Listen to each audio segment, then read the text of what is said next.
Hey Enneagram friend, this is Abbi Rodriguez, your certified and IEA accredited Enneagram teacher and coach.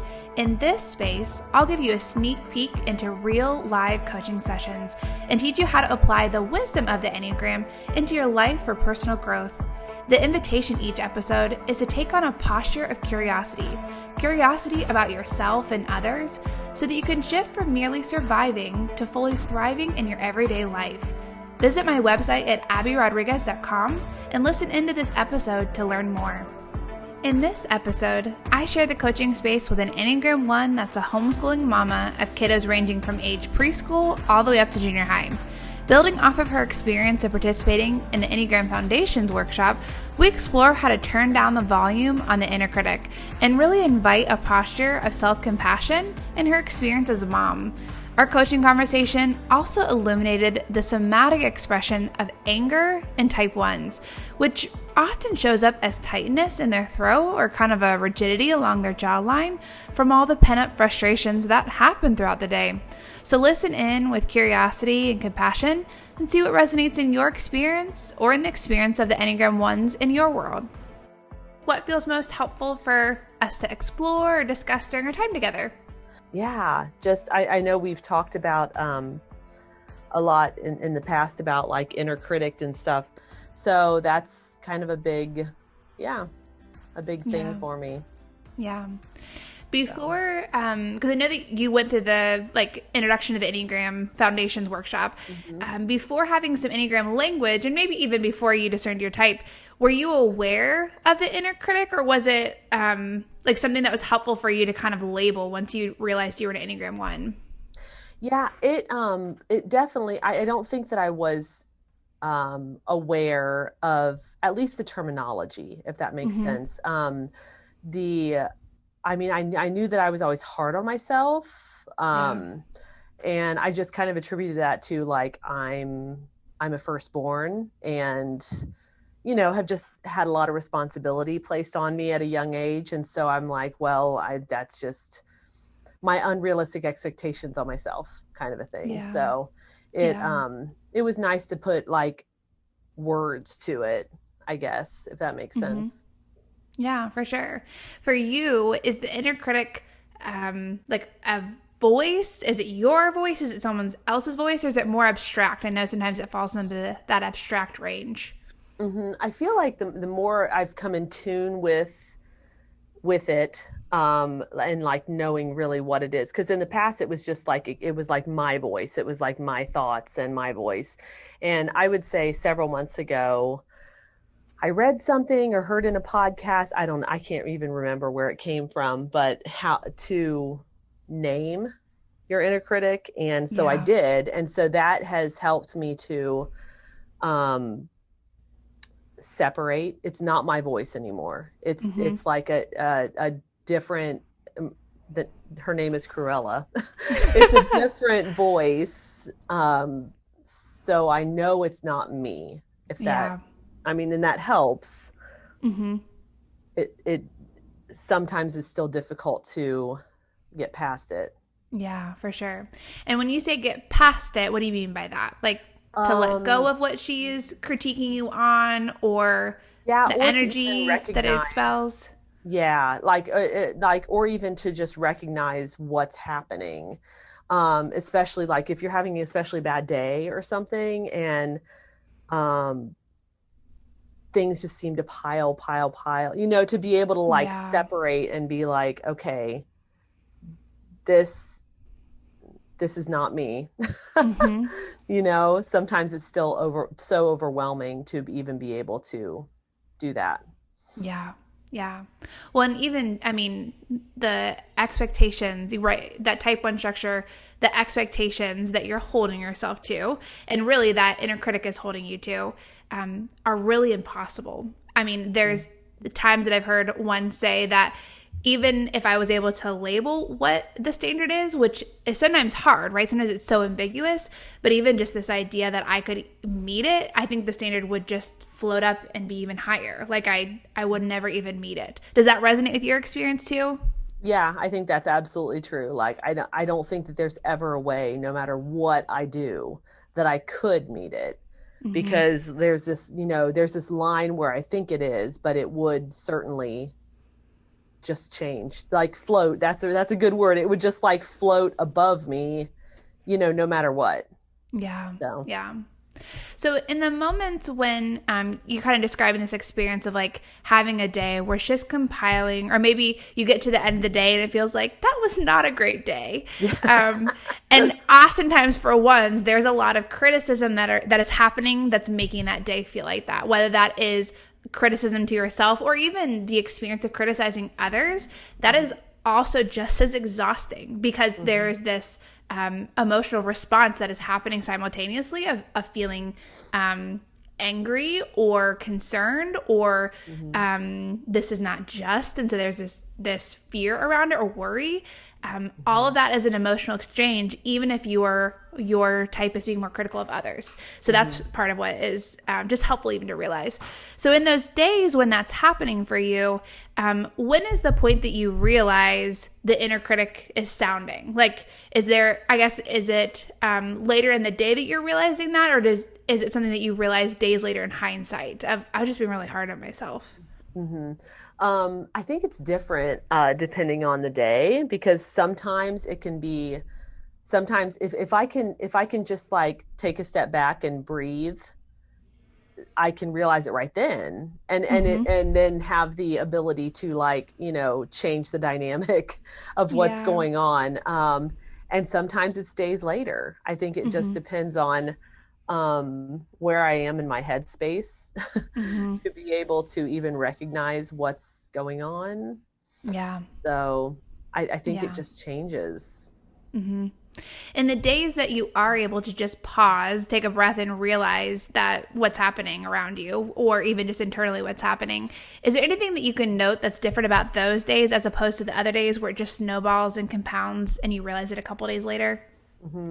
Yeah, I mean, I think it has a better outcome if I can do that, right? It's, like I said, a lot of times I can, take a step back and breathe and improve the outcome of that day instead of having things just compound. And then at the end of the day, you're like, oh my gosh, these kids need to go to bed and I need to have a shot of tequila. I don't know. Like I need to get over this day. So I think that's the difference between those 2 days, like being able to reset the day. And I mean, I do this with my kids too, right? Like somebody's having a bad day and you're like, okay, well, what are we doing here? I mean, sometimes sometimes you're not so calm about it, but sometimes you can be like, okay, you're having a rough day. Are we hungry? Are we tired? Like what is, and so to be able to do that to myself, and a lot of the things that I've been reading about and everything are like, you're trying to learn to reparent yourself, like to step back through a lot of the, maybe trauma or whatever, and just reparent yourself. And so it's an interesting dynamic to be doing that while I'm also a mother to little ones. Yes. So even I love the way that you talked about of reparenting, and also, that question to your kiddos of, are we hungry? Are we tired? What do we need? How easy or maybe difficult is it for you to pause and ask even just some of those basic questions for yourself? Are those things that you stop and consider as you're going throughout your day? It's very easy for me to do that for my kids, but it's not so easy for me to do that for myself. I feel like I, a lot of times operate in the, I don't have needs, I guess, is this just kind of like where I come from. Like I just give, like, and so it's, that doesn't happen very often. It's easier to do that for my kids. Yes, for sure. And you're not alone in that. I mean, I think oftentimes we, not even just Enneagram Ones, but all the types, somehow we pick up along the way that being completely sacrificial and martyring our every want and need as a parent makes you the best parent. But the reality is, if we pass that down to our kids, like we wouldn't want to teach our kids to sacrifice all of their wants and needs and their need to eat and sleep in order to, be successful, whether that's as a parent or other things they do. But for some reason, we take that on ourselves as if that is the best or the right way to do something, even though that's not what we would hope to pass on to our kids. So you're not alone in that. Well, I absolutely, like, when I do finally, like, okay, I'm gonna, I don't know, take a walk by myself, or, whatever it is that I'm like trying to do for myself. Like, I battle feeling guilty while I'm doing it, even if it's just take a walk. Like, I mean, seriously, why am I feeling guilty about doing this? But it's because it's just for me. It's not, directly helping anyone else. So. Mm-hmm. Yeah, for sure. When you're in those moments when you're realizing you're guilty, and I'm sure there's other spaces even outside of taking a walk that you feel guilty, are you able to almost like talk back to the inner critic a little bit and ask, or even get some more language so that it's not just I feel guilty, but why am I spending time away from my kids? Am I, gonna come back and the house is messy? Am I not being attentive? Sometimes there's a little bit more than just the feeling of guilt if we kind of interact with that expectation. Is that ever part of what's happening for you? I think a lot of the times it is. And a lot of the times my guilt, I think, stems from, I'm a stay-at-home mom. That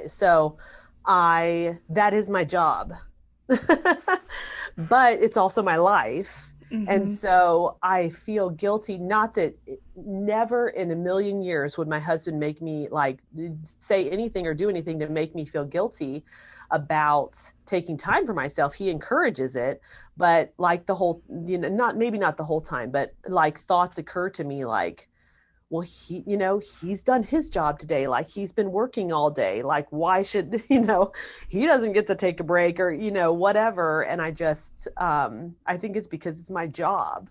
That's it. That's what I'm supposed to do. Yeah. So. And I hear in there almost a sense of I'm earning my keep, right? Yeah. Yeah. I mean, almost. Yeah. And like I said, it's never anything that anyone else puts on me but myself. Yeah. Well, and not even yourself, right? I think a lot of that is that guilt that the inner critic is giving, as if it's this unfair expectation that you would literally work 24/7 because you live where you work, right? I mean, that's, your husband doesn't do that. Yeah. It's it's difficult to have, I guess, what working people would call a home life or work life balance, or work whatever, because it's where I live, it's where I work, it's where I do everything. And so it's challenging to have the boundaries, I guess. Yeah. So even as you talk through that, I can tell that there's a lot there. There's that emotion that's coming up. I'm just curious if you could name that. What does that feel like for you as you're talking through that experience? Huh.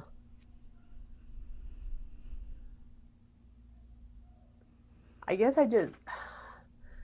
guess a lot of it is because I know that it's just, well, when I say it's me putting this on myself, I guess I'm making it kind of me and my inner critic synonymous, which is probably not what I'm supposed to do. But I feel frustrated and angry that I do that, or that my inner critic does that, or whatever.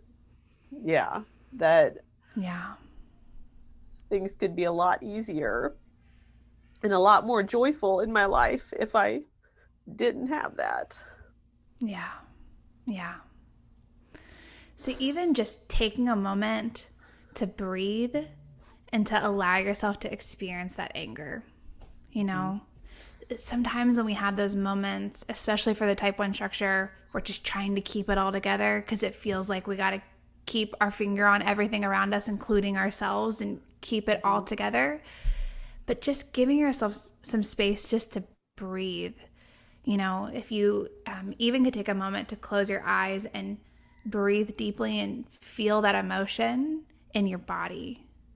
Oftentimes ones talk about it feeling like there's a constriction in their throat or a tightness, or sometimes even just like a rigidity in their jawline. It feels like it often sits up in this space. I'm curious, even as you kind of breathe, can you feel it physically? Yeah, I can feel it in your jaw. See My it in your jaw. jaw. Yeah. My Yeah. chiropractor gets on me because I am always clenching my jaw.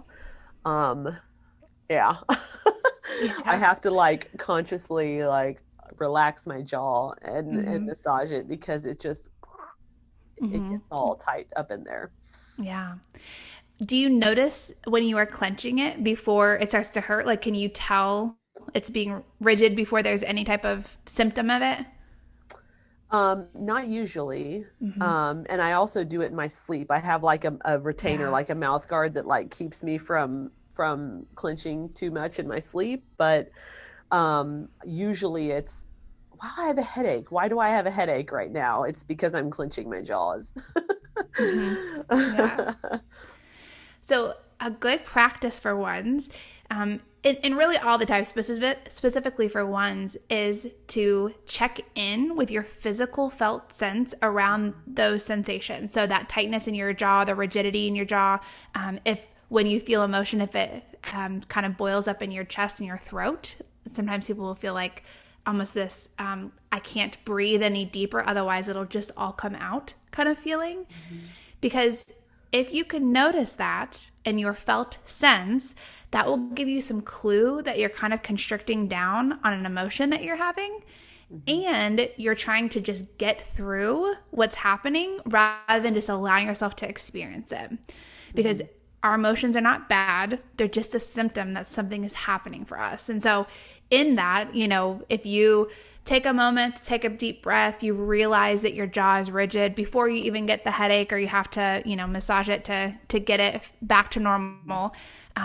Even just noticing that it's rigid can give you a space to pause and consider, okay, what's happening in my current environment? Is there something that's really overwhelming? Is there something I'm really frustrated about? What might I need because I'm feeling stressed, or because I'm feeling angry, or because I'm feeling overwhelmed in whatever way? Rather than in the moment when it's, this is escalated and snowballed, and now we're at the end of the day and I'm at my wit's end. I just need my kids to go to bed. But almost giving yourself like some space to check in. And it doesn't have to be this big dramatic, I go away for 5 hours to do this. It can be just truly a couple of minutes of taking a deep breath, feeling your feet on the ground, feeling your seat in the chair for sitting down, the back of your head, the front of your face, and then just naming what you feel in your felt experience.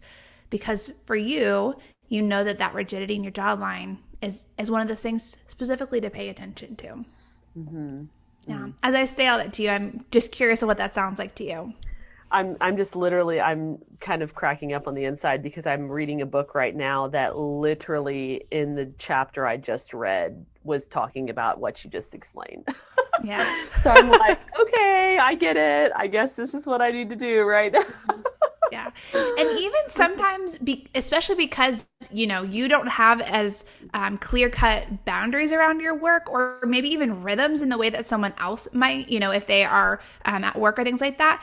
But even just to set a reminder in your phone, you can set an alarm to go off like at certain times of day. If there's a general time that, maybe your kids have transitioned to something, or you just finished cleaning up a meal, so that's a good time to check in.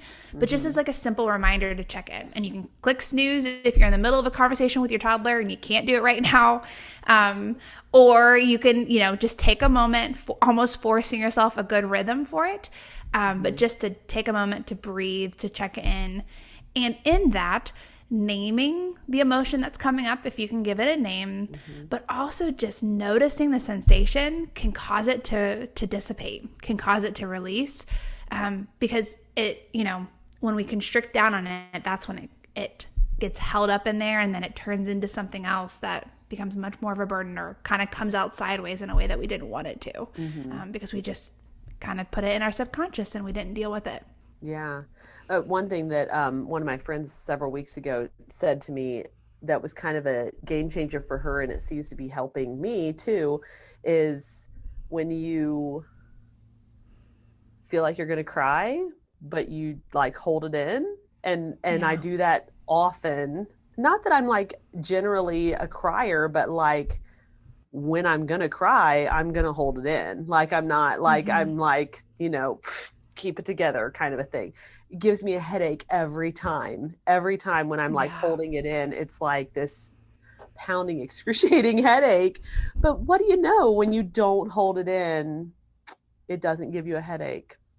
Yeah, I know. And that's the thing too. I mean, part of that, even what you're describing, and that really can be true for 1s, 3s, and 5s in that competency harmonic group. I don't know if you're familiar with harmonic groups, but there's this emotional restrain that happens, and it's part of trying to approach the world in a logical way in order to, take charge of what needs to be taken charge of, or to keep order and rhythm and control, and the things that you're trying to help with. And it feels like emotions are too messy. Like I don't have time for that. And so we just kind of constrict them. But the problem is we're human beings and we have feelings. So we still feel them whether we acknowledge them or not. Mm-hmm. Yeah. Yeah. That's good. Yeah. And I think even too, I'm just reminded, with your little ones, I'm sure there's moments when the response is to constrict the emotion that you would be displaying in front of them. And, it's really good for our little ones to see us cry sometimes, right? Like, part of that is showing them your humanity. That helps to teach them empathy also, right? That sense of like, hey, like someone's having tender emotions, and that adjusts how I respond to them. But also just that it's okay, especially with having boys in your household, right? That sometimes these messages of being tough and, don't cry and all those things, right? We just like, we're human. We have bad days and we have moments that are just a lot and they're really hard, and we're disappointed or we're sad and we cry sometimes because of that. And that's okay, Yeah. Yeah. I had a particular parent fail about that yesterday with one of my boys. I just have a difficult time when they are, having what seems to me as like an irrational meltdown. Yeah. I don't know if that makes any sense. For but sure. like we're at a water park and like he had metal on his shorts, so he couldn't go down this specific slide because he had metal on his shorts, and so he wasn't allowed to. And it was like this big thing. Like we almost left because I don't know what to do with you right now. Like this is only escalating. So it's difficult to be able to feel the emotions and allow them to feel the emotions. But I guess, and I don't know if it needs to be a constrained way or a like how to get through that. Yeah. Well, and even, not knowing exactly what was happening in that situation, part of what you're, as a type 1, are coming to that situation with is being in the body triad. One's experience the too muchness of things, right? And so when emotions are big, there's kind of this sense of like, this is too much. Like I'm on, sensation overload or noise overload or like emotional reactivity overload. Because for those in the body triad, we just experience things so instinctually, like in our bones. And so then it feels like, I don't know how to get out of here. Like this is too much that's happening right now. And so it's helpful to be aware of that, and also to be kind to yourself in that, because we have these moments where for us in the body triad, and it's different things for other types, but we experience this too muchness and we might not react in the way that we wanted to, because it's just a lot for us in a way that others don't feel it in the way that we do, right? They might feel it for other reasons, but it's different. So in that, sometimes a helpful practice when there's too much emotional reactivity, whether that is from one of your kiddos or even a friend, is to try to ground yourself a little bit, because that will help you open up more of a feeling space that doesn't feel threatening. Mm-hmm. So oftentimes when this too muchness is happening, this emotional reactivity, the body triad says, okay, put up big boundaries to protect yourself, right? So for us, our body is kind of a physical boundary if you think about it. But it's almost like I'm not going to synthesize what's happening. This is just too much. And so we put up this boundary to protect ourselves. But in that, if you can, instead of your type reacting for you, almost just taking a deep breath and imagining yourself with your, like, feeling your feet on the ground, and feeling yourself being presently there, it will help you to listen and observe what's happening without it feeling so overwhelming. Because it's like a way to be grounded without your type taking over for you. Because your type will say, this is too much. We need to filter this out. We'll think about this in a logical way, which when kids are, and adults, right? Like, I mean, I found myself saying, like, you need to get this together. Like, you need to get it together because I can't, like, I can't do this. But totally. There are times when I'm like so calm and talking. So this must be the difference. Like, I've been able to ground myself appropriately or not, because there's two very different mothers that happen depending on the time and the situation. For sure. But the thing is, though, even as you say that, right, I think sometimes we make these observations and we can be really hard on ourselves of, like, the two different versions of mothers. One is good, one is bad, right? I'm assuming that's part of what the inner critic said in that internal dialogue when you offered that. But the reality is what happened in that moment was his experience triggered your type, and your type responded. And your type tried to reason, to offer logic, again with that harmonic group, the competency group, just trying to offer logic and void the emotion. The problem is the other person's having a lot of emotion, so they're not ready for it to be voided.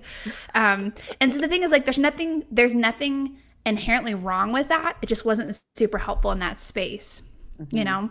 But also, like, being compassionate with yourself because your type just got triggered and you observed it after the fact. You know, if there are natural consequences to a behavior, you can always go back and apologize if there's something that you wanted to restore, if there was a disconnection in that.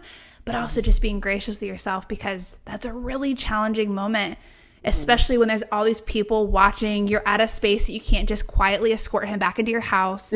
That's a lot. It was something. Yeah. I don't know if it's something that, I mean, my husband was there with us and he's a type 8. And so I don't know if it was something that, like, maybe that wouldn't have triggered him as much. Maybe I should have been like, and you can take this child and I'll keep these kids occupied. But in the moment, it's just like, and we got to go to our chair right now and we got to, like, calm down or something. And then when I thought I had him calm down, after a while, like, we re-entered and it was not, we were not ready. We had to come back, and it was, so yeah, I don't know if it was something I should have tagged out and maybe had my husband try. And maybe, right? Maybe that's a good curiosity, but letting it be a curiosity, not a should, right? Because the language of the inner critic is shoulds and oughts, and it's just not always helpful, right? We can't replay things. We can't redo things. It doesn't work that way. And so it's good to be curious about it, of maybe next time I'll try this, or I think that was really unhelpful. I'll ask other people what they would have done, right? Those are okay things. But when we replay a scenario with shoulds and oughts, that's often the inner critic, the Cruella, if you will, that's driving that movie watching film of our memories of what happened. So you had mentioned before, and it kind of goes along with some of the, this experience, but in the days when the inner critic's ledger of the shortcomings and what didn't go well, and whether that is about yourself or others, and that kind of snowballing, oftentimes, with this practice we talked about of just taking a moment to breathe, to notice the physical sensation. The other part of it too is if you hear Cruella talking and you hear some of that language of shoulds and oughts, and whether that's about yourself or others, to give yourself some space to be curious about what feeling is there, because oftentimes when frustration is part of it, frustration is really just another name for anger.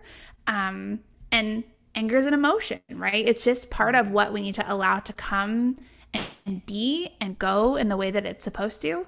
But the problem is it comes and then it gets stuck because it feels like, we're not allowed to be angry because, our life isn't that hard, or we got to have a break this weekend, or, our kids are older than that person that seems to be doing well and their kids are younger, right? We make all these reasons why we shouldn't be allowed to be angry. But we're angry. That's just part of our human experience. And so it's not a right or wrong thing. It's just an emotion, giving ourselves some space to feel that, so that we can allow it to come, to be, and to let it go in the way that it's meant to. Yeah. One of the tools that I often offer in those moments when you realize that you're angry is called the welcoming prayer. Have you gone through that at all? I feel like maybe I did. Yeah. So there's lots of different variations of it. I have one that's recorded on Insight Timer. If you're on Insight Timer, it's just that's where I heard about it. That's where I heard. I think I saw your post about it. Okay. Yeah.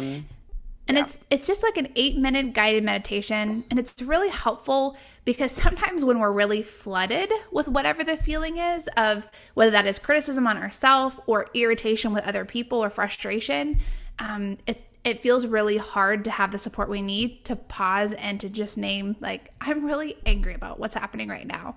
And so that meditation can be helpful in just supporting you along that and kind of guiding the conversation, and just listening in, and it walks you through the whole process. And so that's a good resource too. Hey, Enneagram friend. The best way to make this podcast more visible for others to learn about the Enneagram is by following or subscribing for free to the show. If you found this episode to be helpful in your personal growth, click the follow or subscribe icon to follow the podcast as more episodes are released. Thanks for being a part of my Enneagram community and listening to this episode. See you next time.